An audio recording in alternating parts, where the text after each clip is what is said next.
सुनसरी घटनाबारे तपाईँको धारणा के छ?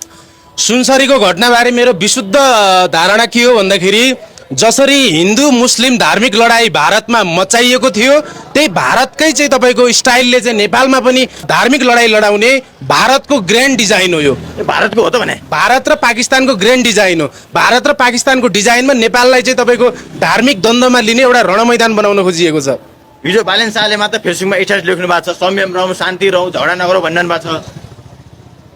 अब बालेनजीको स्ट्याटस लेख्ने काम बाहेक र सुदन गुरुङको चाहिँ स्टन्ट गर्ने काम बाहेक अरू के छ र बाँकी? स्टन्ट मात्र हो चाहिँ तपाईँको आज सर्वदलीय बैठकमा उहाँहरू उपस्थित नहुने अनि चाहिँ फेसबुकमा स्टन्ट मात्र मचाएर त यो समाधान समस्या हुँदैन। हेर्नुहोस्, अब पछिल्लो समय जुन रोहिङ्ग्या शरणार्थीहरू विभिन्न तरिकाले विभिन्न योजनाले सजिलो तरिकाले नेपालभित्र छिर्ने र यहाँ चाहिँ आपराधिक गतिविधिहरू मचाउने, धार्मिक गतिविधिहरू मचाएर चाहिँ तपाईँको एक प्रकारको यसलाई चाहिँ धार्मिक द्वन्द्वको चाहिँ रणमैदान बनाउने नेपाललाई त्यो योजनातर्फ अगाडि बढिरहेका छन्। नेपालको सुरक्षा प्रणाली कमजोर भइसकेको अवस्था हो। यो भएको हुँदाखेरि सुदन गुरुङ लगायत यो सरकार नै किन कमजोर भइरहेको छ त? सुरक्षा प्रणाली ध्वस्त भइसक्यो। यहाँ जो पनि आउने अपराधिक मानसिकताका विदेशी दलालहरू आउने यहाँभित्रको चाहिँ शान्तिलाई चाहिँ तपाईँको भड्काएर नेपालको शान्तिलाई भड्काएर एउटा एक किसिमको चाहिँ धार्मिक गृहयुद्ध मचाउने योजना सहित विदेशी दलालहरू र नेपालका आन्तरिक एजेन्टहरू लागिरहेका छन्। यति बेला सुनसरीमा कर्फ्यू चलिरहेछ, हिन्दू मुस्लिम बीच लफडा पर्यो भन्ने कुरो आछ, द्वन्द्वै चलिरहेको भन्ने कुरो आछ।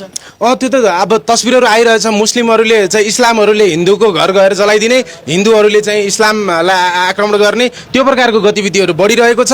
अब नेपाली जुन धर्म भए पनि इसाई भनौँ, नेपाल त एउटा धर्मनिरपेक्ष राष्ट्र हो। तपाईँको इसाई भए पनि मुस्लिम भए पनि हिन्दू भए पनि सबै दाजुभाइहरू मिलेर बसेको समाजमा केही एजेन्टहरू छन्।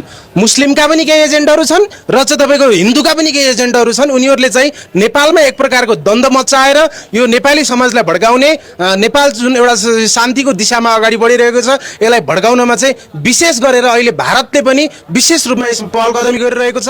त्यो भएको हुँदाखेरि नेपालको सुरक्षालाई एकदम कडाभन्दा कडा बनाउनु पर्यो। सीमामा चाहिँ तपाईँको एक किसिमको सीमालाई चाहिँ तपाईँको सुरक्षाको प्रणालीको हिसाबले एकदम कडाभन्दा कडा चाहिँ सीमा सुरक्षा गर्नुपर्छ।